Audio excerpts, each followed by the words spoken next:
It is always highest thing you can do to harmonize with the moment that is unfolding in front of you. That goes for business, goes for relationships, goes for sports, goes for children. So many people make it so anxious to bring up a child. Oh my God, what do I need to do? Oh, it's the most natural thing in the world. Be present in the moment with each stage the child is going through and bring your best game. Not for you, but I wanted to be a lawyer. I was never, no, don't you dare do that. You come into the moment with the child and you try to hear what they're saying. You try to see what they're going through, and you try to see how you can raise that moment to the best of your ability. That's all you can do. That's the highest thing you can do, and it will end up with the highest results that can possibly happen. You don't need to worry about it. You need to think about it. You don't need to feel guilty. You don't need to feel shame. Nothing. You just, in the current moment, you bring your best game. What's your best game? It starts with honoring and respecting the moment that's in front of you, period. Not just accepting, that's not even enough. Loving, gratitude. I could be experiencing nothing. Somebody said to me the other day, I remembered I had said this. How much of the universe is blank, empty space? 99.99999%. Do you understand that? That's all there is out there, is blank, empty space. You do know that, don't you? You know, I think our nearest star, Alpha Proxima, whatever it is, what was it, 4.5 light years away. The nearest star, nothing in between. 4.5 light years away. You know how far away that is? If I caught a light beam and held it above the earth, if I let it go for 1 second, it just circumnavigated the earth 8 times. Ooh, that's a little fascinating. Do that every single second for 4.5 years, and you'll get to the next star.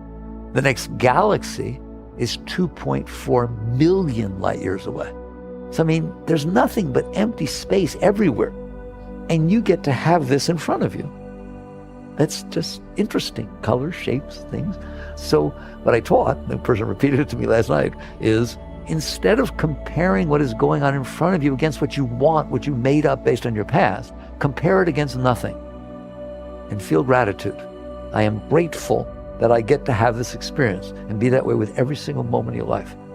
That's the highest life you can live, isn't it? That's the highest life you can live. And you'll stop storing stuff inside of you because you'll stop saying, I don't want this. It's all exciting.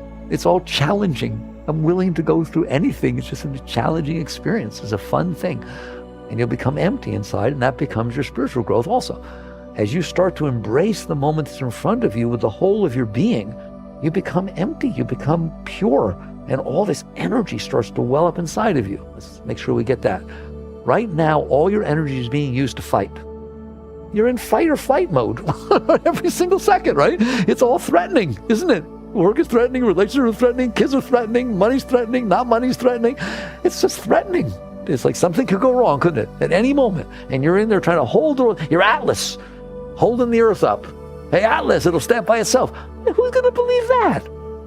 Why would it stay up by itself? You got to hold the thing up. It's heavy. It does stay up by itself, doesn't it? The whole world goes on by itself. The whole universe goes on by itself. It does not need you doing this. And so you start to let go of this. Every bit that you let go of this inner garbage, the energy is liberated.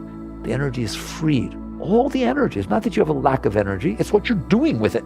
It's not that a 70-year-old person has less energy than a 5-year-old. It is not true. It is just they have so much junk that they've stored inside of themselves for 70 years that it really gets blocked. And it's so heavy I have to bend over. All right? No. You have just as much energy. I've met 70, 75-year-old people, yogis. They have so much energy you can't even get near them. I'm serious. You couldn't walk in the room where they were. Their aura was that strong. And they're just like little kids. They're just always active, always full, always giggling, happy, full. That's how it should be at 70. How it should be at 80. Doesn't matter. So don't let them sell you a bill of goods. As you empty out this garbage that you're storing inside yourself, because you start to honor and respect and appreciate life instead of fighting with it, all this energy starts to well up inside of you. And you don't need to know yoga. I don't care if you know what the Sushumna or chakras, they will all open. It is this stuff that's blocking them, right? You don't need to know anything about it. you'll start to say, oh my God, for some reason I feel all this love in my heart. It's just, whoo. And I started to feel this pressure at this point between my eyebrows, and there's this light, like a beam of light pouring out of it all the time. And anyone who comes near you says, oh my God, it's like there was all this power coming off of you when you were feeling the beam of light come out your forehead. Oh, I see. I mean, it's just a natural thing that's what your energy does. It goes up. We're not holding it down. And it all becomes beautiful. So the more you embrace the reality of life, the more beautiful you become, the more beautiful life becomes. And everything becomes an enjoyable experience.